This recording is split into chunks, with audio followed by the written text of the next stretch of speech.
ఏముందని దూతున్నావు అక్కడ?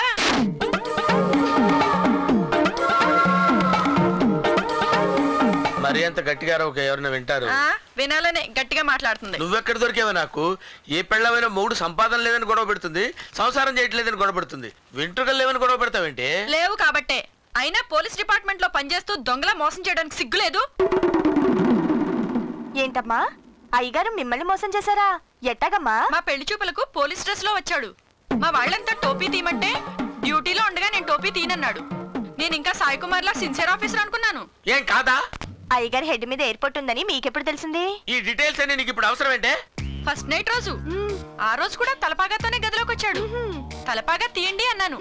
Lights off చేశాక తీస్తా అన్నాడు. సర్లే ఫస్ట్ నైట్ ఫస్ట్ టైం కదా సిగ్గుపడుతున్నాడు అనుకుని లైట్స్ ఆఫ్ చేశా. ఆ తర్వాత ఏముంది? ఆకాశంలో ఉండాల్సిన చందమామ అడుగు దూరంలో మెరుస్తూ కనిపించింది. ఏంటా అని చెయ్యేసి చూస్తే ఈయన బట్టతల. ఇదిగో ఇప్పుడు మన లవ్ స్టోరీ అంతా దానికి చెప్పడం అవసరమా? నేనేమన్నా లేని చెప్తున్నానా? ఉన్నదే చెప్పామనుకో.